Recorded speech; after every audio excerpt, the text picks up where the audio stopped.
Hi hello. അതെ, കഴിഞ്ഞ ദിവസം പറഞ്ഞില്ലേ ഞങ്ങളൊരു താമരയുടെ സീഡ് വാങ്ങിയിട്ടുണ്ടായിരുന്നെന്ന്. അപ്പോൾ അത് മുളച്ചിട്ടുണ്ടായിരുന്നു. അതിപ്പോൾ വേറെ ഒരു പോട്ടിലേക്ക് മാറ്റാൻ പോവുകയാണേ. ഫസ്റ്റ് തന്നെ ഇതുപോലത്തെ ഒരു പ്ലാസ്റ്റിക് പോട്ട് വാങ്ങിച്ചിട്ടുണ്ട്. അതിലേക്ക് ചാണകം നികത്തുവാണ് കേട്ടോ. അതിനുശേഷം അതിൻ്റെ മുകളിൽ കൽപ്പൊടി അത് ഇട്ട് കൊടുക്കണം. അതിനുശേഷം അത് നന്നായിട്ട് പൊടിച്ച് നല്ല ലെവലാക്കണം. അത് ജോക്ക് ഇങ്ങനെ ചെടിയൊക്കെ നടുന്നതിൽ ഭയങ്കര ഇൻട്രസ്റ്റ് ആണ് കേട്ടോ. എനിക്ക് അങ്ങനെ ജസ്റ്റ് ഇങ്ങനെ കാണുമെന്നൊക്കെ ഉള്ളൂ, അങ്ങനെ നടാനൊന്നും എനിക്ക് അത്ര പിടിയൊന്നുമില്ല. അപ്പോൾ ജോ ഒത്തിരി ചെടികളൊക്കെ വീട്ടിലാണെങ്കിലും ആയുർവേദ ചെടികളും അങ്ങനെ കുറേ സാധനങ്ങളൊക്കെ നട്ടിട്ടുണ്ടായിരുന്നു. ഇപ്പോൾ നമ്മുടെ പുതിയ വീട്ടിൽ ഫസ്റ്റ് ടൈമാണ് കേട്ടോ ഇത് ചെയ്യുന്നത്. ആദ്യത്തെ ചെടിയാണെന്ന് തന്നെ പറയാം. അപ്പോൾ അത് താമരയുടെ സീഡൊന്ന് പള്ളിപ്പെരുന്നാളിന് വാങ്ങിച്ചതാണ്. ഞാനപ്പോൾ അത് വീഡിയോയിൽ പറഞ്ഞിട്ടുണ്ടായിരുന്നില്ലേ.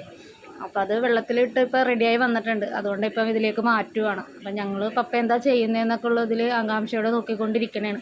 ഹൗസ് വാമിങ് ആകുമ്പോഴത്തേക്കും ചെടിയിൽ പൂവുണ്ടാവും എന്നാണ് പറഞ്ഞേക്കുന്നത്. പൂവുണ്ടാവുകയാണെങ്കിൽ ഞാൻ അതിൻ്റെ വീഡിയോ കൂടി ഷെയർ ചെയ്യാമേ. നേരത്തെ വീഡിയോയിൽ ഞാനിത് വിത്ത് വാങ്ങിച്ചിട്ട് ഞങ്ങൾ വെള്ളത്തിലിട്ട് വെച്ച് അതിൻ്റെ വിത്ത് ഇങ്ങനെ ഉരച്ച് രണ്ട് സൈഡും കളയണം. അതിൻ്റെ വീഡിയോ ഞാൻ എടുക്കാൻ വേണ്ടി മറന്നുപോയി. ഇപ്പോൾ അത് ഇങ്ങനെ ചെറുതായിട്ട് മുളച്ചിട്ടുണ്ട്. അപ്പോൾ ഇതിൻ്റെ തണ്ടും നടാമെന്ന് തോന്നുന്നു കേട്ടോ. അപ്പോൾ ഞങ്ങൾ സീഡാണ് വാങ്ങിയത്. അത് വെള്ളത്തിലിട്ട് വെച്ചേച്ച് ഒരാഴ്ച. അപ്പോൾ 2 ചീത്തയായി പോയി. ഇതിങ്ങനെ രണ്ട് സൈഡ് ഇങ്ങനെ ഉരച്ചിട്ടാണ് വയ്ക്കുന്നത്. 2 റെഡിയായി കിട്ടി.